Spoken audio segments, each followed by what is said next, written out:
Resilient communications, staying connected during a disaster, was the theme of the Telecommunications Authority of Trinidad and Tobago's 27th ICT Forum. This forum initiated the discussion on the necessity to enhance the robustness of public telecommunication and broadcasting networks so they are resilient to both natural and man-made disasters. TATT has the responsibility, as per the Telecommunications Act, of regulating telecommunications, broadcasting and resource management. And in the wake of Hurricanes Harvey and Irma in 2017, the need for reliable communications across the Caribbean and North America was made more evident. In facilitating the orderly development of a telecommunications system that serves to safeguard, enrich, and strengthen the national, social, cultural, and economic well-being of the society. TATT brought major stakeholders together to outline their functions in moments of disaster. Communication plays a critical role in the disaster management cycle of mitigation, preparedness, response, and recovery. In her opening remarks, Dr. Kim Malalu, Deputy Chairman of TATT, emphasizes the importance of resilient communications during disasters. We are here today to start a discussion on the need for greater resilience in our public telecommunications and broadcasting networks to both man-made and natural disasters. Trinidad and Tobago is exposed to a wide range of geological and hydrometeorological hazards, hurricanes, thunderstorms, and earthquakes. We lie at the southeast corner of the Caribbean plate, close to the second most seismically active zone in the Eastern Caribbean. Our coastal and offshore industrial infrastructure and sensitive ecological areas are also exposed to marine and coastal threats. Man-made disasters include, but are not limited to, chemical and hazardous material spills, power service disruption and blackouts, cyber attacks, public disturbances, vandalism, and, you guessed, terrorism. At home, we experienced a man-made disaster with a strong broadcasting component during the 1990 attempted coup, which saw our lone television station at the time used as a staging ground for armed confrontation. The ability to collect and disseminate information in real time before, during, and after a disaster is so vitally important. At such times, telephone networks are quickly congested due to a combination of diminished capacity and high traffic demands. To the rescue has come social media, mostly facilitated through internet services. It has become an invaluable means of information sharing. At the same time, though, it has facilitated the spreading of false accounts of the extent of casualties and damage to property, leading to panic and confusion at a time when organization and composure are critical to efficient response and recovery. Beyond our everyday, every hour, every minute, every second expectation of available telecommunications and broadcasting service, the underlying network infrastructure plays a vital role in the aftermath of disasters to confirm safety status and for the maintenance of basic administrative functions for the police, fire, medical, other first responders, and other rescue services. This underlying infrastructure facilitates traditional voice as well as internet services and broadcasting media. TATT is responsible for establishing quality of service standards for public telecommunications networks and corresponding infrastructure. This includes availability targets in the face of environmental and man-made disasters. The Trinidad and Tobago Publishers and Broadcasters Association is a non-profit organization that is funded by its members that was established in the early 1990s with the granting of presidential licenses to potential radio broadcasters to own and operate radio stations. The media industry currently comprises approximately 37 radio stations, including 1 AM station, 11 local television stations, 3 daily newspapers with several weeklies, and the public is treated to numerous foreign cable channels. President of the TTPBA, Mr. Darren Leasing, stressed the importance of the media's contribution to disseminating information in times of disaster. In media, this is our Bible. This is our flow chart. This is our structure. This is our reality. And in this world, I inserted this picture into this presentation so that I could drive home the point on behalf of the engineers who take pride in ensuring that you can hear from the mic or see straight to your bedrooms and your homes, and seen as clearly as possible, as clean as possible, and as real as possible. These brave men and women ensure that our radio stations and television stations remain on air, and I say most of the time, because it's not possible to be all of the time, because we are not God. Even in disasters, they are first to reach our transmitters, to access and fix any damage to our generators and plants at the transmitting sites. But there's also the consideration of the costs associated with ensuring that our studios are disaster-proof. During disasters, the other aspect that none of us consider is the sacrifice of our journalists and on-air personalities, and indeed management and employees alike, to keep those stations on air. Many brave the weather to get you the stories. Many remain at the studios, not even using cots, but cuddling in corners, justifying a space when they can sleep. Many do not sleep at all during these periods. And more importantly, these folks do this all by staying in work, so away from their families, so that we all, the public, have the right to see and hear and learn what is going on. I will state that we have toured through the disasters of the past with the hopes that our collective efforts will see fruit if ever the need arises. We note that TATT has recently held workshops on the subject matter at hand, and both Mr. Ames and Mr. Peru were content with the outcomes. We also, through them, have submitted TTBBA's plans, and starting this conversation today, we hope that the plan is concretized through the length and breadth of Trinidad and Tobago, but more importantly, that the citizenry are sensitized. Similarly, Mr. Avinash Singh of Kanto expressed the reality of people relying on communication in times of tragedy, and the need to focus on people being safe and present to maintain the network, either physically or via data when some aspect of network fails.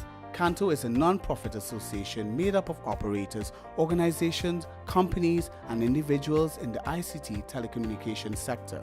The association has a Caribbean focus as it relates to ICT issues for the region with a global perspective. Currently, Kanto's membership includes Digicel, Huawei, Microsoft Trinidad, iGovTT, Massey Technologies, as well as Caribbean neighbors St. Lucia, St. Kitts and Nevis, Turks and Caicos, Suriname, and further afield in Uruguay, Denmark, Belgium, and the United States of America, to name a few. Kanto represented the perspective of the telecommunication providers at the forum.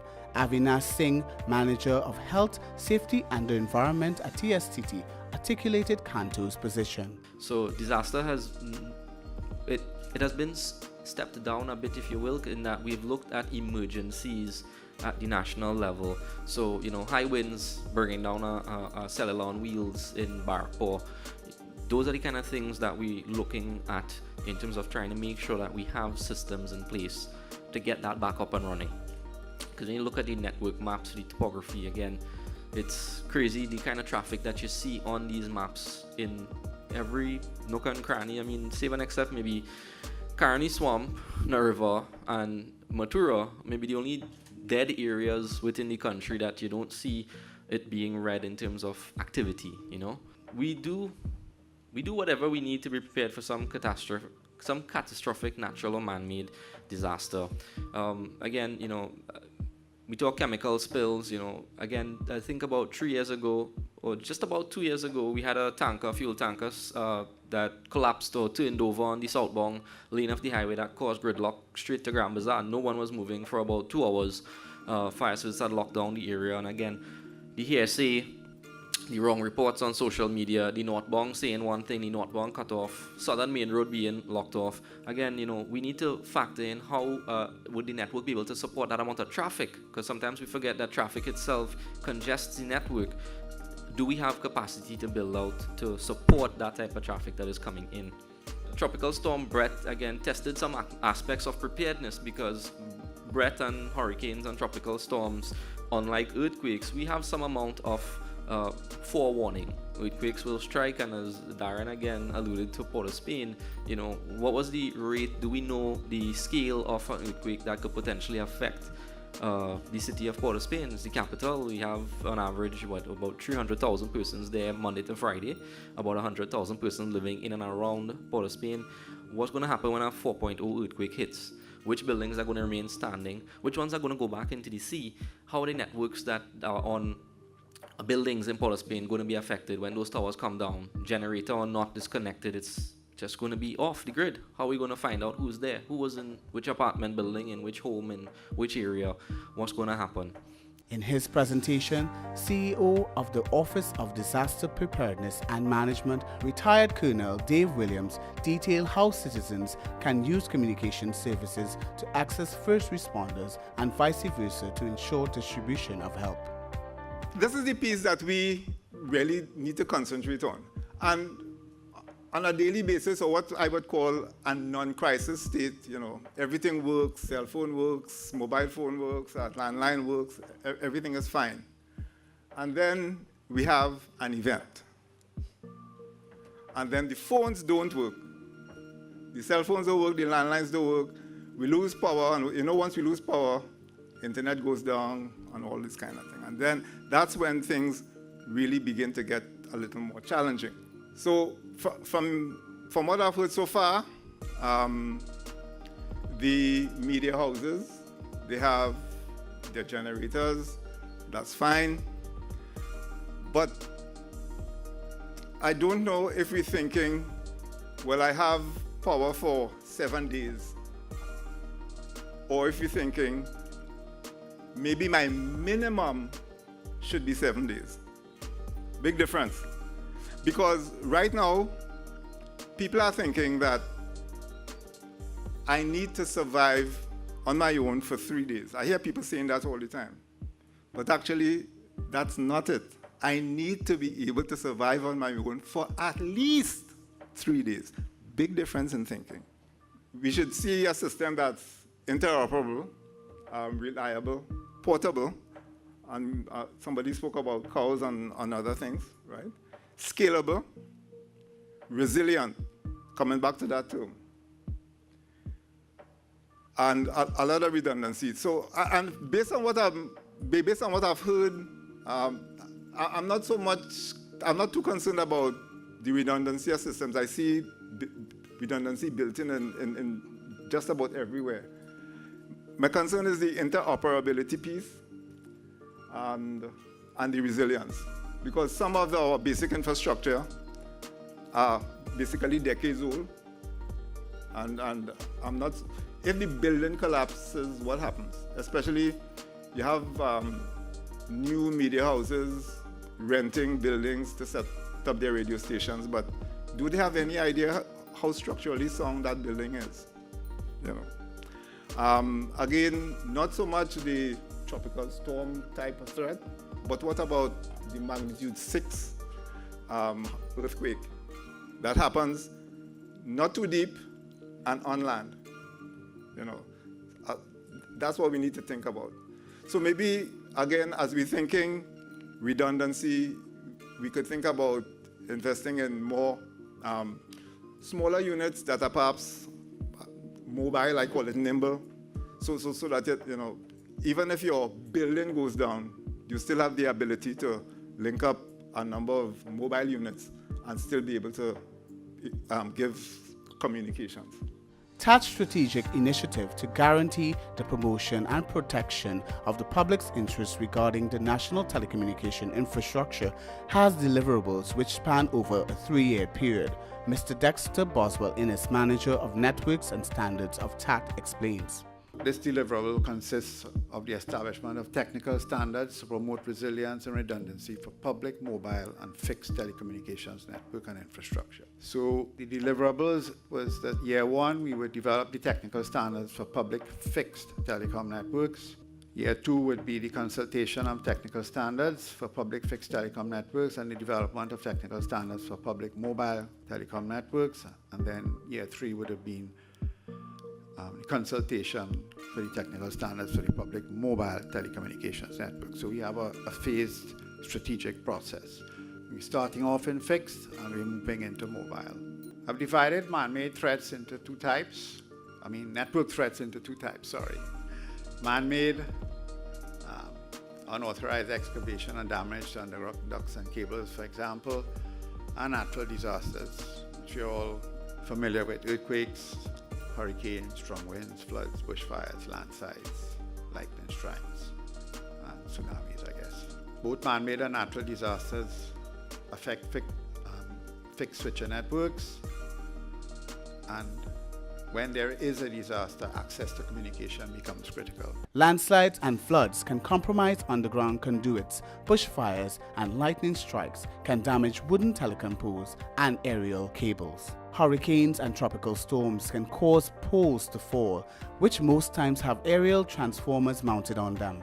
Operators in the Caribbean have been advised by international engineers not to use these poles for their telecommunication facilities because those are the first to fail. As TATT moves forward, they propose the formation of a technical working group for fixed operators to provide inputs into the development of standards for resiliency of fixed networks in Trinidad and Tobago. The authority will also begin research on technical standards for resiliency and robustness for mobile networks.